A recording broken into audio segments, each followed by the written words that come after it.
They will engage in incompetent foreign policy. They do not believe in a victorious United States. They believe this country was unjustly founded.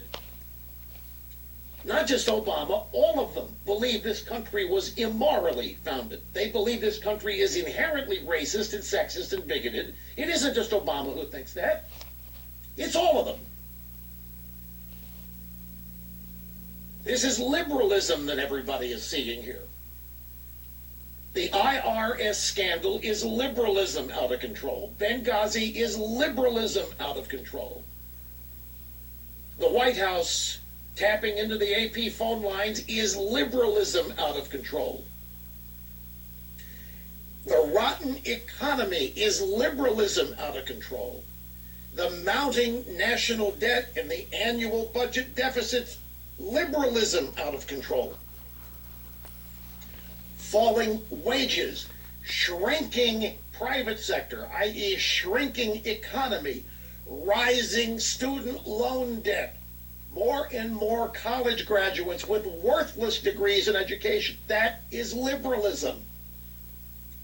This is what we get with liberalism. This is why I detest it. This is why I oppose it. This is why I hope it fails.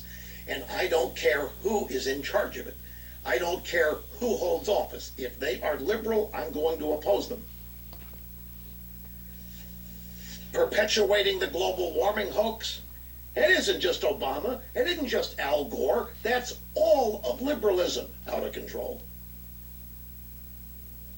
Virtually everything that is happening in this country that is going wrong can be traced to liberalism.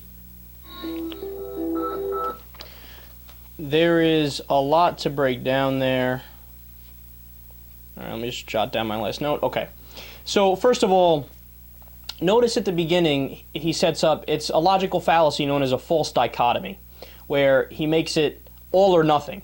So he says, liberals think the country's sexist and racist and horrible. Well, wait a second, Rush.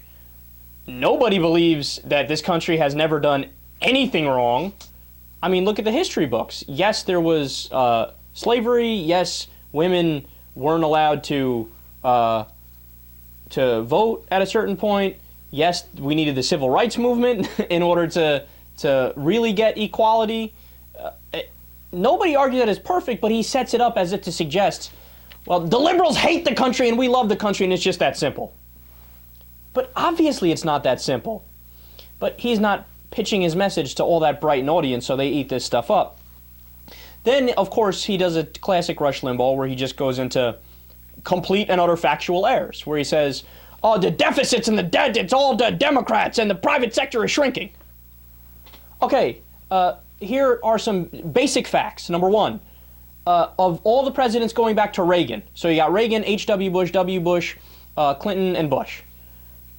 The only one to ever leave a surplus for the budget was Bill Clinton, the Democrat. Reagan had record deficits. H.W. Bush had record deficits. W. Bush had record deficits. If you actually tally up the numbers, the Democrats are better in terms of the deficit. When it comes to the private sector economy, exact same thing. How you can't say the economy, the private sector is shrinking when we've created over 6 million private sector jobs under the Obama administration. Now look, I got my problems with those 6 million jobs. So for example, a lot of them are low-wage jobs, and we've talked about that at length before.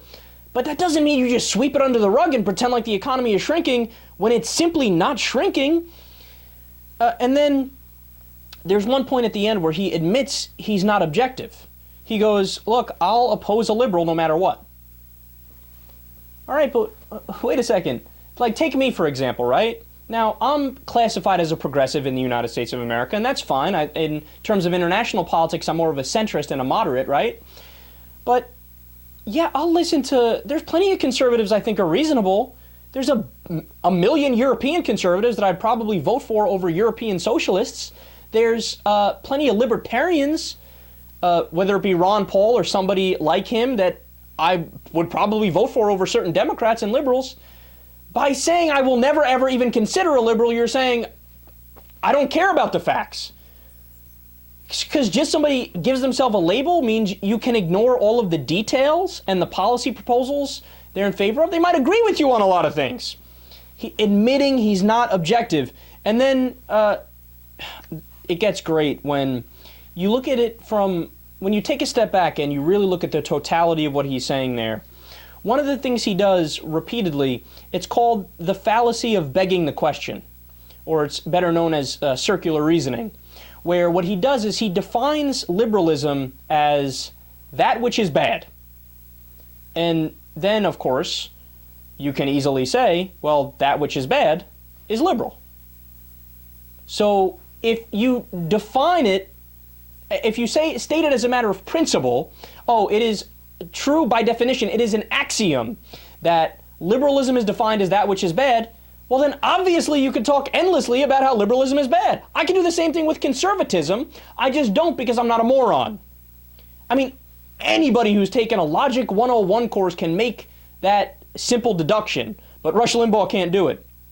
And then the last point here is that despite all of my criticisms, and I have a million of them, that is accidentally brilliant, the things he did. So what do I mean by that?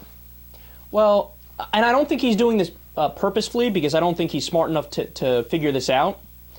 But there's a smart psychological trick at play there where when he keeps repeating over and over, liberalism is evil, liberalism is bad, liberalism is the root cause of all the problems we have, yada, yada, yada, over and over and over. Eventually, you hammer it into people's heads.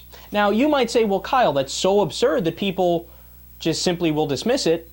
But only people who really follow what's going on will dismiss it because we know the facts and we know it's ridiculous. But somebody who might be an independent or consider themselves a moderate or slightly right-leaning, if they tune into Rush Limbaugh's show one day, again, the interesting psychological reaction they have is he's so adamant about it that even if he's only 20% right or 30% right, God, liberalism must suck. The best thing to take away from this is that the progressives, who by and large have much smarter ideas, should marry the smarter ideas, which are typically the attitude that goes along with smarter ideas is self-questioning and doubt, right? Because you're trying to figure things out, so you're always revisiting, going back to the drawing board. Instead of having that level of doubt, take the smart progressive ideas and pull a Limbaugh. Fucking hammer it home like nobody's business. Make public opinion agree with you by repeating it over and over and over and over.